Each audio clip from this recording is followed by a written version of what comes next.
ಕನ್ಯಾ ರಾಶಿಗೆ 2026ರಲ್ಲಿ ಶಾಕ್. ಈ ಒಂದು ಬದಲಾವಣೆ ನಿಮ್ಮ ಜೀವನವನ್ನೇ ತಿರುಗಿಸಿಬಿಡ್ಬೋದು. ಹಣ ಬರ್ತಾ ಇದೆ, ಆದರೆ ಖರ್ಚು ಜಾಸ್ತಿ.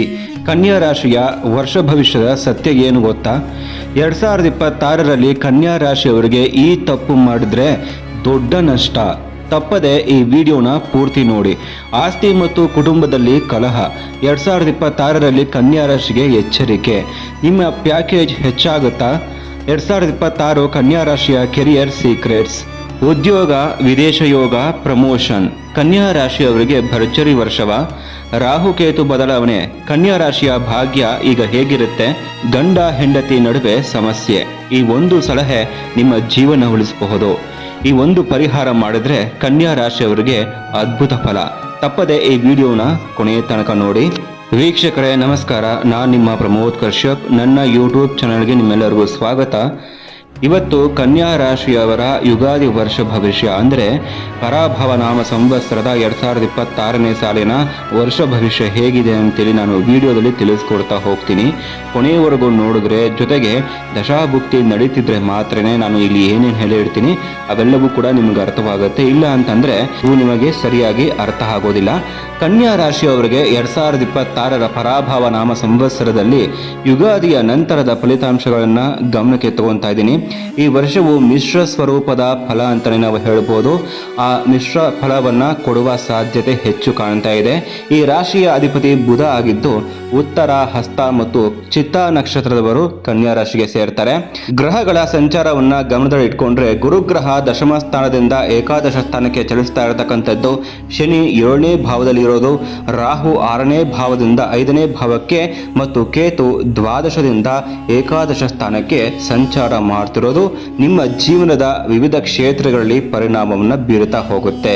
ಆದಾಯ ಮತ್ತು ಖರ್ಚಿನ ದೃಷ್ಟಿಯಿಂದ ನೋಡ್ತಾ ಅಂತಂದಾಗ ಆದಾಯಕ್ಕಿಂತ ಖರ್ಚು ಸ್ವಲ್ಪ ಹೆಚ್ಚಾಗುವ ಸಾಧ್ಯತೆ ಇದೆ.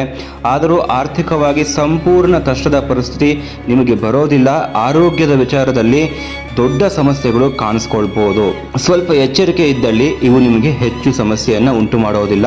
ಸಾಮಾನ್ಯವಾಗಿ ನೀವು ಚೆನ್ನಾಗಿಯೇ ಇರ್ತೀರಾ, ಆದರೆ ಸುಖ ದುಃಖ ಎರಡು ಸಮಭಾಳಿತವಾಗಿರುವ ವರ್ಷ ಇದಾಗಿರುತ್ತೆ. ವರ್ಷದ ಮೊದಲಾರ್ಧದಲ್ಲಿ ಆರ್ಥಿಕವಾಗಿ ಉತ್ತಮ ಸ್ಥಿತಿ ಕಂಡುಬರುತ್ತೆ.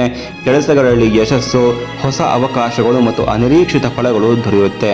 ಅರ್ಧಕ್ಕೆ ನಿಂತಿದ್ದ ಕೆಲಸಗಳು ಪೂರ್ಣಗೊಳ್ಳುತ್ತೆ. ಉದ್ಯೋಗದಲ್ಲಿ ಉತ್ತಮ ಅವಕಾಶ, ವೇತನ ಹೆಚ್ಚಳ ಅಥವಾ ಹೊಸ ಪ್ಯಾಕೇಜ್ ಸಿಗುವ ಸಾಧ್ಯತೆ ಇದೆ. ನೋಡಿ, ವಿದೇಶ ಸಂಬಂಧಿತ ಅವಕಾಶಗಳು ಕೂಡ ನಿಮಗೆ ಎದುರಾಗಬಹುದು.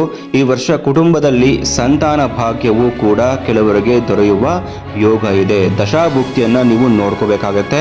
ಉದ್ಯೋಗ ಕ್ಷೇತ್ರದಲ್ಲಿ ವಿಶೇಷವಾಗಿ ನೋಡಿ, ಕನ್ಯಾ ರಾಶಿಯವರಿಗೆ ಸರ್ಕಾರಿ ಉದ್ಯೋಗಿಗಳು, ಶಿಕ್ಷಕರು, ವೈದ್ಯರು, ಸರ್ಜನ್ಗಳು ಮತ್ತು ಆರೋಗ್ಯ ಕ್ಷೇತ್ರದಲ್ಲಿ ಕೆಲಸ ಮಾಡೋರಿಗೆ ಈ ವರ್ಷ ಲಾಭಕರ ಅಂತ ಗ್ರಹಗಳ ಒಂದು ಸೂಚನೆ ಹೇಳ್ತಿರ್ತಕ್ಕಂಥದ್ದು.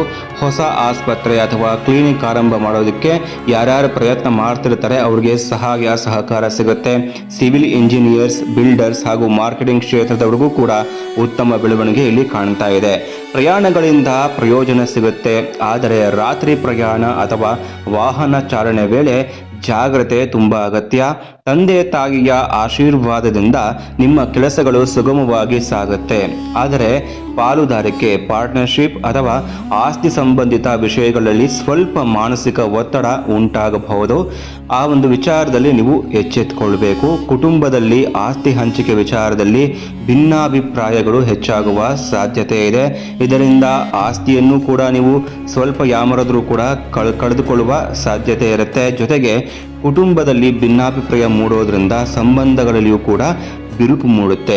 ಕೆಲವರು ತಮ್ಮ ಮೂಲ ವೃತ್ತಿಯನ್ನು ಬಿಟ್ಟು ಹೊಸ ಕ್ಷೇತ್ರಕ್ಕೆ ಹೋಗುವ ನಿರ್ಧಾರ ಮಾಡಬಹುದು.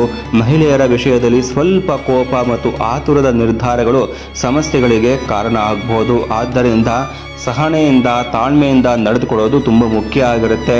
ಗಂಡ ಹೆಂಡತಿಯ ನಡುವಿನ ಸಂಬಂಧದಲ್ಲಿ ಮಾತಿನ ಜಾಗ್ರತೆ ಅಗತ್ಯ. ರಾಜಕೀಯ ಕ್ಷೇತ್ರದವರಿಗೆ, ರೈತರಿಗೆ ಮತ್ತು ಉದ್ಯಮಿಗಳಿಗೆ ಈ ವರ್ಷ ಶುಭಕರ. ಕೃಷಿಯಲ್ಲಿ ಅಭಿವೃದ್ಧಿ, ಭೂಮಿ ವಿಸ್ತರಣೆ ಹಾಗೂ ಉದ್ಯಮದಲ್ಲಿ ಲಾಭ ಕಾಣಬಹುದು. ಪತ್ರಕರ್ತರು, ಲೇಖಕರು, ಕಲಾವಿದರು ಮತ್ತು ಸಿನಿಮಾ ಕ್ಷೇತ್ರದವರಿಗೂ ಕೂಡ ಕೀರ್ತಿ ಮತ್ತು ಮಾನ ಸಿಗುವ ಸಾಧ್ಯತೆ ಇದೆ. ಹಳೆಯ ಹೂಡಿಕೆಗಳಿಂದ ಲಾಭ ಸಿಗುತ್ತೆ. ಬಾಕಿ ಹಣ ವಾಪಸ್ ಸಿಗುವ ಸಾಧ್ಯತೆ ಇದೆ. ಬ್ಯಾಂಕ್ ಸಾಲಗಳು ಮಂಜೂರಾಗುತ್ತವೆ. ಹೊಸ ಹೂಡಿಕೆಗಳಲ್ಲಿ ವಿಶೇಷವಾಗಿ ಷೇರು ಮಾರುಕಟ್ಟೆಯಲ್ಲಿ ಲಾಭ ಸಾಧ್ಯವಾದರೂ ಅತಿಯಾದ ಆಸಕ್ತಿ ತೋರಿಸೋದು ಉತ್ತಮವಲ್ಲ. ಈ ವರ್ಷ ಕನ್ಯಾ ರಾಶಿಯವರಿಗೆ ಸುಮಾರು 75-80% ಶುಭ ಫಲಗಳು ದೊರೆಯುತ್ತೆ. ಬುಧವಾರ ಮತ್ತು ಶುಕ್ರವಾರಗಳು ನಿಮಗೆ ಶುಭ ದಿನವಾಗಿರುತ್ತೆ. 5 ಮತ್ತು 3 ಸಂಖ್ಯೆಗಳು ನಿಮಗೆ ಅದೃಷ್ಟದ ಸಂಖ್ಯೆ. ಹಸಿರು ಮತ್ತು ಹಳದಿ ಬಣ್ಣಗಳು ಬಳಸೋದ್ರಿಂದ ನಿಮಗೆ ಶುಭ. ಪರಿಹಾರವಾಗಿ ಗುರುಗಳ ಆಶ್ರಯ ಪಡೆಯುವುದು ಅತ್ಯಂತ ಮುಖ್ಯ. ದತ್ತಾತ್ರೇಯ ಸ್ವಾಮಿ, ರಾಘವೇಂದ್ರ ಗುರುಗಳು ಅಥವಾ ಸಾಯಿಬಾಬಾ ದೇವಾಲಯಗಳಲ್ಲಿ ಪೂಜೆ ಮಾಡೋದ್ರಿಂದ ಅಥವಾ ಜಪ ಧ್ಯಾನವನ್ನು ಮಾಡ್ಕೊಳ್ಳೋದ್ರಿಂದ, ನೋಡಿ ಕಲಿಯುಗದಲ್ಲಿ ಪೂಜೆಗೆ ಅಷ್ಟು ಉತ್ತಮ ಫಲ ಇಲ್ಲ. ಧ್ಯಾನ ಮತ್ತು ಜಪಕ್ಕೆ ಮಾತ್ರನೇ ಭಗವಂತ ಬೇಗ ಉಳಿತಕ್ಕಂಥದ್ದು. ಹಾಗಾಗಿ ಧ್ಯಾನ ಜಪವನ್ನು ಮಾಡ್ಕೊಳ್ಳಿ, ಉತ್ತಮ ಫಲಗಳು ಸಿಗುತ್ತೆ. 5 ಗುರುವಾರಗಳು ಸಿಹಿ ನೈವೇದ್ಯವನ್ನು ಅರ್ಪಣೆ ಮಾಡಿ ಅದನ್ನು ದಾನ ಮಾಡಿ. ಪ್ರತಿದಿನ ದಿಗಂಬರ ದಿಗಂಬರ ಶ್ರೀ ಪಾದವಲ್ಲಭ ದಿಗಂಬರ ಎಂಬ ಮಂತ್ರವನ್ನು ಜಪಿಸೋದು ತುಂಬ ಶುಭಕರ. ಅಥವಾ ಇನ್ನಿತರೆ ಯಾವುದೇ ಗುರುಗಳ ಒಂದು ಜಪವನ್ನು ಮಾಡೋದು ಕೂಡ ತುಂಬ ಉತ್ತಮ. ವಿದ್ಯಾರ್ಥಿಗಳು ಗುರು ಸಂಬಂಧಿತ ಹೋಮಗಳನ್ನು ಮಾಡಿಸಿಕೊಳ್ಳಬಹುದು ಅಥವಾ ಜಪ ಧ್ಯಾನವನ್ನು ಕೂಡ ನೀವು ಮಾಡಬಹುದು. ದತ್ತಾತ್ರೇಯ ಅಥವಾ ಹಯಗ್ರೀವ ಹೋಮವು ವಿಶೇಷ ಫಲ ನೀಡುತ್ತೆ. ಮನೆಯಲ್ಲಿ ಅನಗತ್ಯ ಹಳೆಯ ವಸ್ತುಗಳನ್ನು ತೆಗೆದುಹಾಕೋದು ಉತ್ತಮ. ಸಾಧ್ಯವಾದಷ್ಟು ಹೊಸ ಬಟ್ಟೆಗಳನ್ನು ಅಥವಾ ಒಗೆದು ಕ್ಲೀನ್ ಮಾಡಿದಂತಹ ಬಟ್ಟೆಗಳನ್ನು ಧರಿಸೋದಕ್ಕೆ ಪ್ರಯತ್ನ ಪಡಿ. ದುರ್ಗಾದೇವಿಯ ದರ್ಶನ ಮತ್ತು ಗುರುಗಳ ಸೇವೆ ಮಾಡುವುದರಿಂದ ಜೀವನದಲ್ಲಿ ಶಾಂತಿ ಮತ್ತು ಪ್ರಗತಿ ಸಾಧಿಸಬಹುದು. ಒಟ್ಟಾರೆಯಾಗಿ ಹೇಳೋದಾದರೆ ಕನ್ಯಾ ರಾಶಿಯವರಿಗೆ ಸವಾಲುಗಳ ನಡುವೆಯೂ ಉತ್ತಮ ಅವಕಾಶಗಳನ್ನು ನೀಡುವ ವರ್ಷ ಇದಾಗಿರುತ್ತೆ. ಸರಿಯಾದ ನಿರ್ಧಾರ, ಸಹನೆ ಜೊತೆಗೆ ಜಪ ಧ್ಯಾನವನ್ನು ನಡೆಸ್ಕೊಂಡು ಹೋದರೆ ಕನ್ಯಾ ರಾಶಿಯವರು ಉತ್ತಮ ಫಲಗಳನ್ನು ಈ ವರ್ಷ ಪಡಿಬೋದು. ಇವಿಷ್ಟು ಕನ್ಯಾ ರಾಶಿಯವರ ಯುಗಾದಿ ಪರಾಭವ ನಾಮ ಸಂವತ್ಸರದ ವರ್ಷ ಭವಿಷ್ಯ ಆಗಿರುತ್ತೆ. ಮುಂದಿನ ವಿಡಿಯೋದಲ್ಲಿ ತುಳಾ ರಾಶಿಯವರ ವರ್ಷ ಭವಿಷ್ಯ ಹೇಗಿದೆ ಅಂತ ತಿಳ್ಕೊಳ್ಳೋಣ. ಸೊ ಎಲ್ಲರನ್ನೂ ಮುಂದಿನ ವಿಡಿಯೋದಲ್ಲಿ ಮೀಟ್ ಆಗ್ತೀನಿ. ನಿಮ್ಮೆಲ್ಲರಿಗೂ ನಮಸ್ಕಾರ. ಕೃಷ್ಣ ಅರ್ಪಣಮಸ್ತು.